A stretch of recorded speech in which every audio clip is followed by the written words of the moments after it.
Hi everyone, I'm Shaheen from the Content Mix, and I'm excited to be here with Carolina Grønsleth, Marketing Manager for EMEA at Pexip, which is a video conferencing company with headquarters in Norway. Thanks so much for joining us, Carolina. Thanks for having me. So can you just start out by introducing yourself and telling us a bit about what you do and what you do at Pexip? Yeah, sure.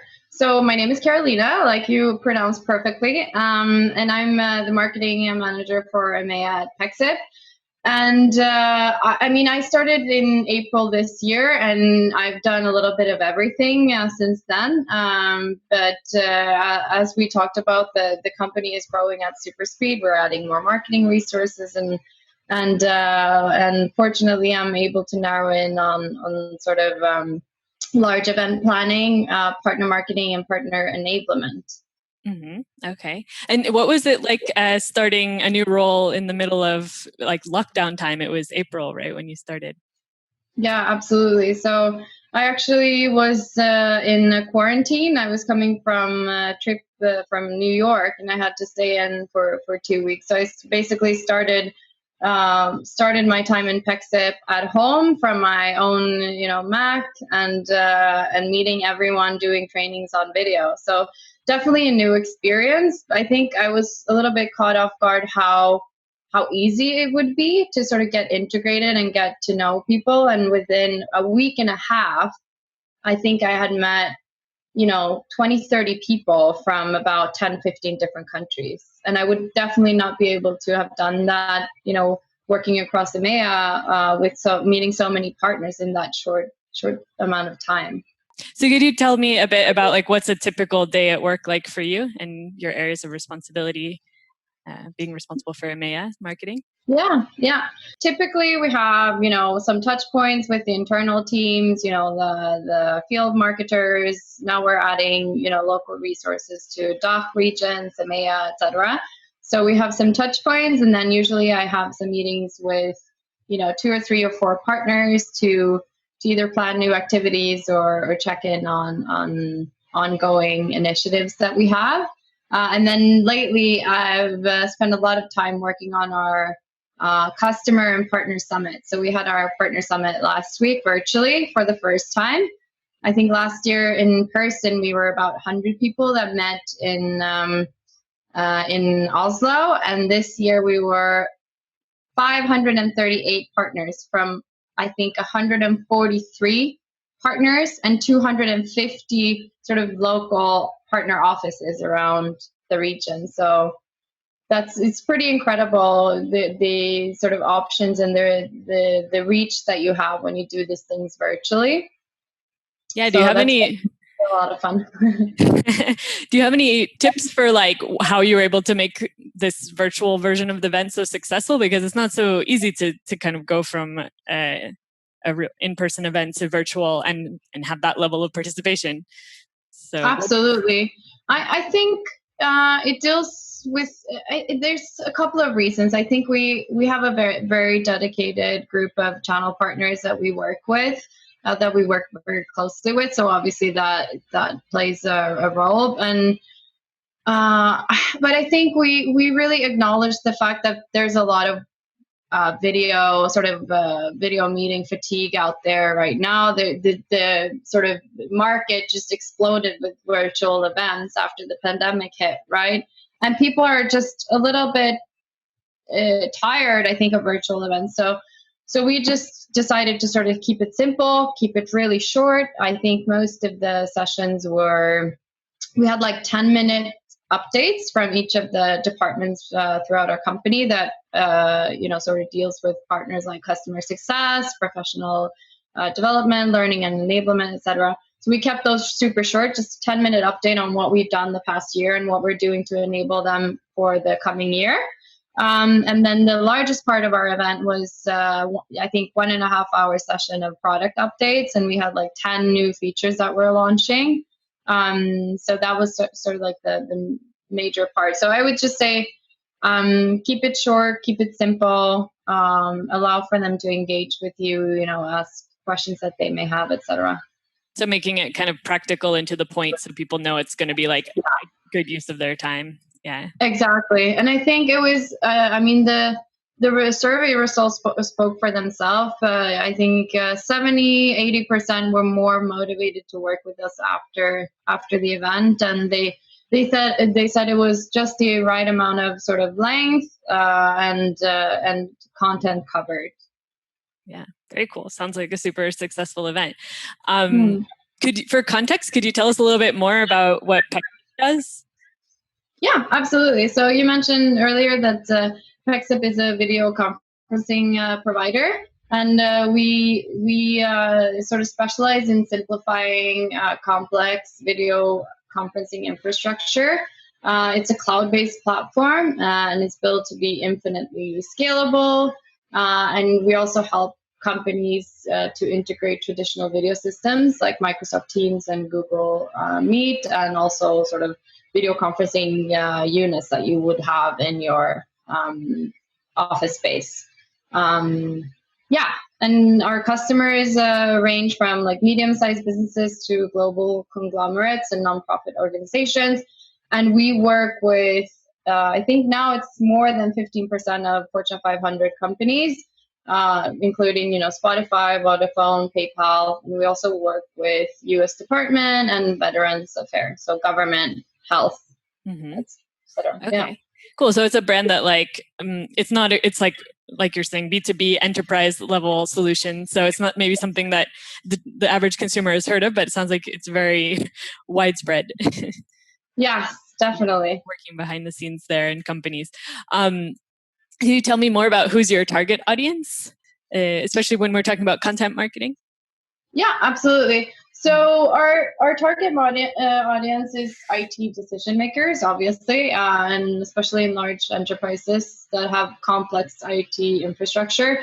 Most companies that we work with, they have about 3 to 5 different video conferencing systems or communication platforms. So sort of simplifying the workflows and making sure that those can speak to each other. Basically, sort of we're like the translating agency in between, but we also offer, high quality video meetings, which really we pride ourselves in, because if you're on video meetings for 8 hours or more a day, that quality, like that audio quality and video quality, really matters.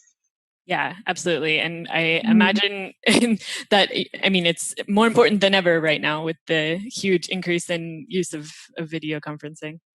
Exactly. Yeah.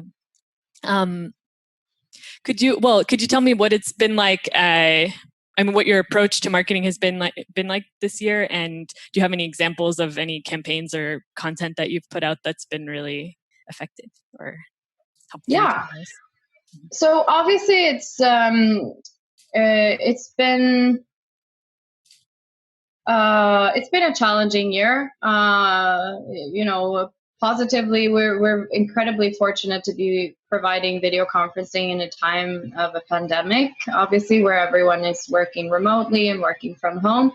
In terms of messaging, we wanted to make sure that we sort of keep it authentic, and we don't want to we want to be sort of like a supportive part throughout this process. So sort of communicating how we can support, how we can enable corporations to meet in a better way, without sort of feeding into that fear and that sort of, So I think we focused a lot on sort of what are the issues that are going on that people are experiencing now, and I think a really successful and sort of building out the content that will help people collaborate and meet in a better way. So one campaign that we recently launched is a new sort of video series called Leading in a Changed World. And this is sort of Pexip's guide to supporting remote workers and supporting them through business continuity during this difficult time. So we're meeting with futurists, business leaders, word record holders, body language experts. So the overarching theme is like communication, but we don't mention any products. So one really, really cool video interview that we did, and we obviously use we use the Pexip service to do the meeting interview remotely.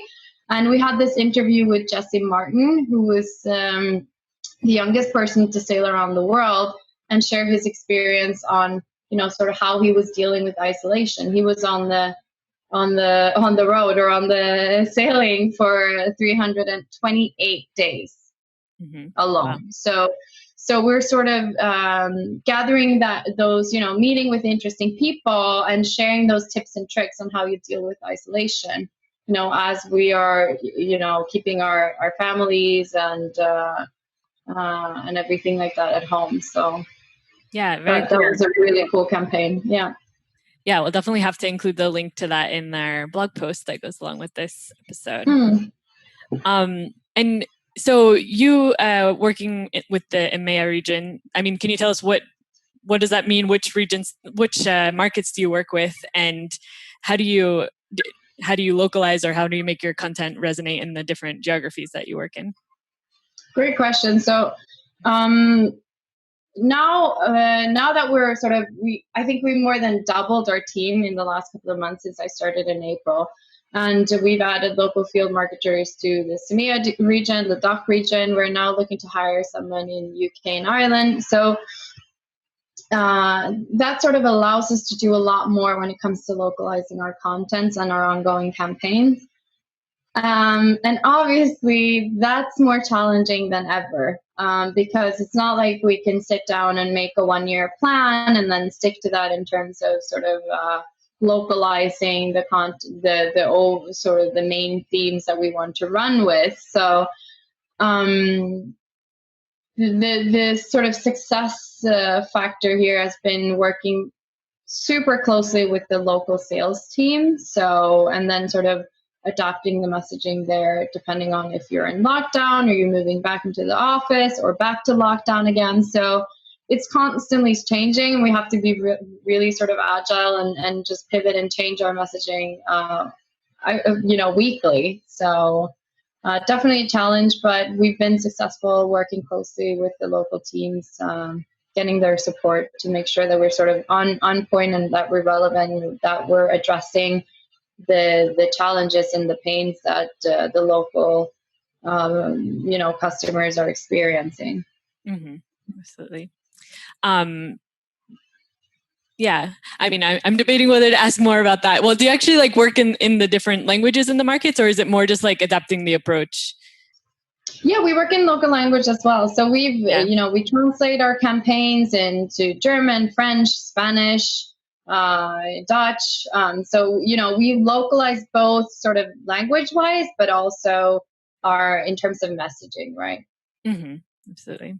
So it's quite an extensive operation, right? That requires a lot of sort of teamwork and everybody pitching in to help us with that. And we've actually, now that we've grown so much, we're just engaged with a local sort of translation agency that will help support us in sort of the bigger projects like, one-pagers or white papers or website translations, etc. But obviously for the local campaigns, we rely heavily on sales because they're the ones who know the customers the best. They know the pain points. They know what's sort of relevant current. Yeah, that makes a lot of sense. So let's go to your personal story. Can you tell us a bit more about your background and how you got into marketing in the first place? Yeah, so that's, I would say, a series of random events. And I would say it started when I was, what was I? I think I was 18, 19, and I wanted to go backpacking. But I hadn't applied to a college after high school or anything like that. And I really did not want to go to school. I just wanted to experience the world and meet new people. So my mom obviously saw her chance to bargain with me. So we made a deal because I needed to move back home. I moved out when I was 17 and took my last year of high school in a different city in Norway. So when I then needed to move back to save money for this backpacking trip, she saw her opportunity and she made a deal with me. She said, if you apply to college to get a degree, I don't care what it is, just get one. You can live with me for a year to work and save money. So I did that, and I applied for one school, and that was Berkeley College in New York. So I studied marketing, fashion and marketing, actually. I wasn't too keen on the fashion part, so I stick sort of with marketing and management. And then I lived there for 3 years to get my degree. I worked for a year in a shop in Soho, and then I moved back to Norway. And the first job that I got in Norway was with EF Education, which worked with language education, where I did sales and marketing. And then an old coworker of me there had moved on to another job, and they needed another teammate to work with the largest real estate and hotel sort of mogul in Norway. And so I moved over there to work more specifically with marketing campaigns, supporting sort of mall managers in doing different engaging digital campaigns, but also events at the actual malls. Mm-hmm. And then from there, I moved on to work as marketing manager for Norway for Hewlett Packard Enterprise. And then worked there for, I think, about 2 years. And then I saw this awesome opportunity in Pexip, but I really wanted to go back to working for sort of like a smaller, more agile company.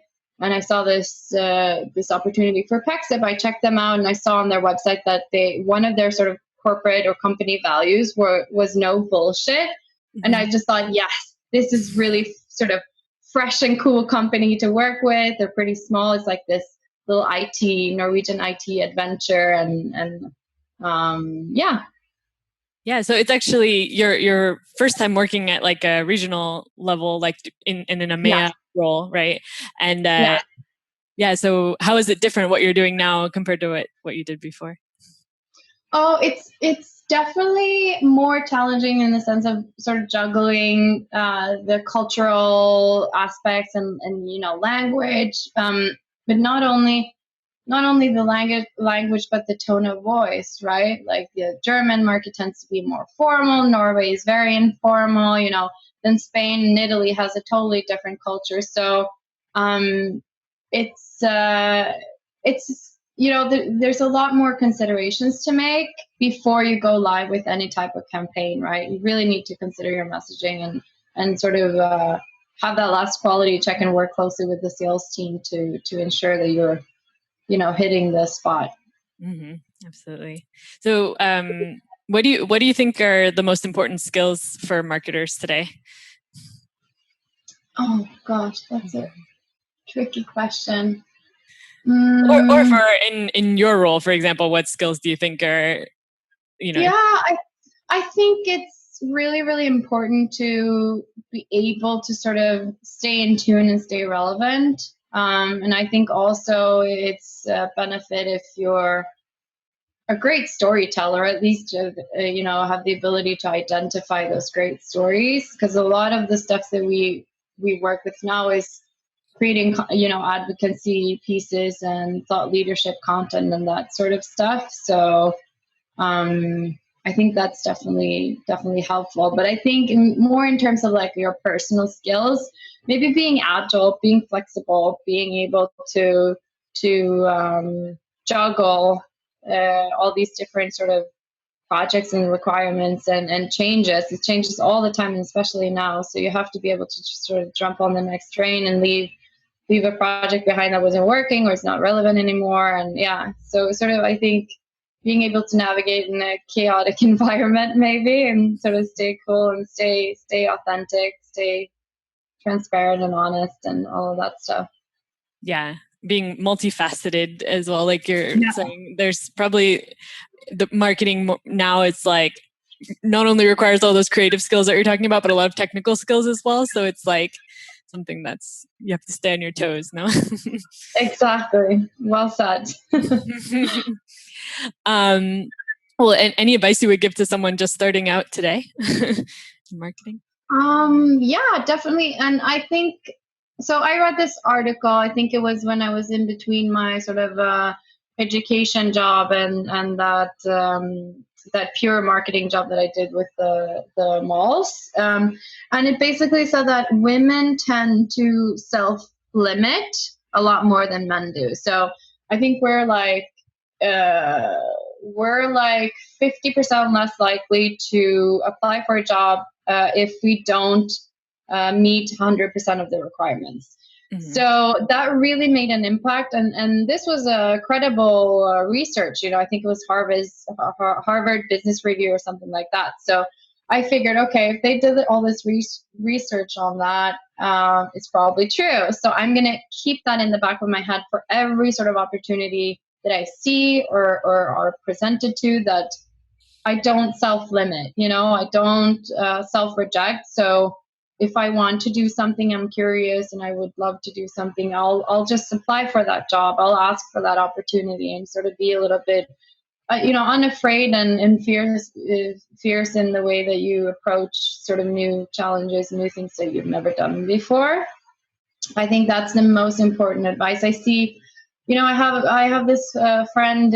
She has an engineering degree, but she's still working in retail, and a lot of her study buddies, they all have jobs, but she keeps revisiting her degree books because she wants to sort of brush up on her knowledge before she applies for the job, right? Mm-hmm. So that's the type of stuff that I'm talking about, like just going for the opportunities and then let other people sort of do the rejection part for you. And then I think if you get rejected, see that as an opportunity to explore something new, or learn from that. What could you do differently, or yeah. Yeah, that's great advice. Yeah, put yourself out there, basically. Yeah, take chances. Cool. So I wanted to ask you about some of your recommendations. First of all, about how you stay up to date on marketing trends. Yeah, good one. I don't know that I do very efficiently, but I do have this method where I need to stay on top of my blood sugar. So I do book this 30-minute slot in my workday where I call it eat and read. So whenever I find an article or a video or a report that I want to read that I don't have time to sort of visit here and now, I'll save that in an inbox in my Outlook and then revisit that once I have that little lunch break. So, and I think the sort of most frequent time when I do professional development is from, I think, a specific sort of relevant issue or problem, something that hasn't been working. And then I just, Google is my best friend. I just go out there and explore, you just sort of write your pain point out there or your issue, and then somebody else has already sort of thought about that. So I sort of, I don't know, I get inspiration and professional development from anywhere and everywhere and all the time. Yeah. Cool. So I guess I can also count that as your productivity hack. That's one of my usual questions too. But oh yeah, that's a good question. So I'm kind of OCD about this kind of stuff. So in my calendar, I use color coding for the different type of meetings that I have. So I use categories in Outlook to make sure, so to sort of color code the different types of meetings that I have. So for instance, if I have an internal meeting, that's purple. If I have a partner meeting, that's orange. If I have my eat and read, that's yellow, because that, yellow is professional development and that sort of stuff. And that really allows me to get a quick look at my week and see, okay, there's just too much internal meetings here. Which ones can I cut? Which ones can be an email, which one can be just a quick video meeting to make a decision about something or check in, and then revisit, okay, where are my partners at who haven't I spoke to for a while or heard from in a while, and sort of revisit the projects, etc. So I think, yeah, using color codes and sort of always being aware of what kind of meetings or what you're spending your time on is definitely a big one. I try to really keep the internal meetings at a minimum and spend as much time as I can with the partners. Mm-hmm. That's a very cool tip. I'm gonna try that. I don't know if it's possible with Google Calendar. I'm gonna look into it. But it's a good hack. It really works.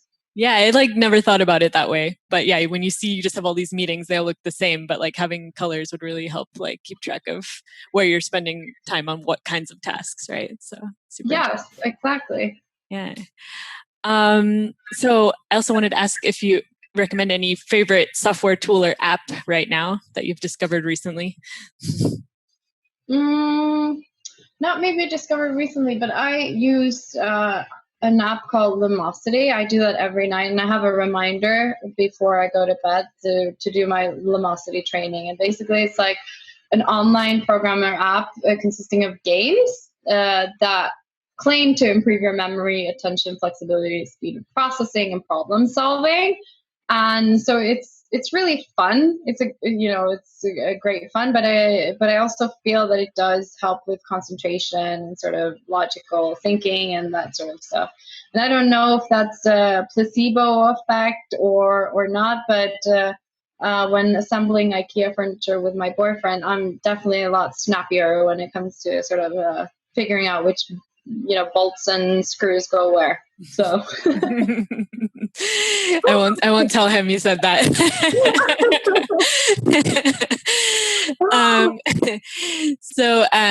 Well, who's a professional role model or a source of inspiration? Great question, and I wish I had like a great answer for this because I think it's really cool when other people do that. But I think I just I get my inspiration from wherever and whenever. Yeah. But I do sort of, I have the Medium app on my phone. So I do visit that whenever I have sort of like a free moment.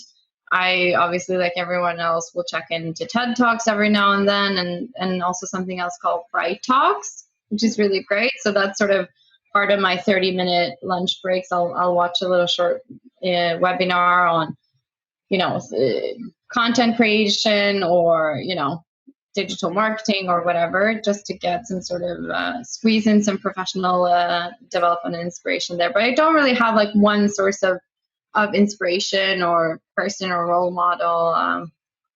No, those are all great, great sources of inspiration.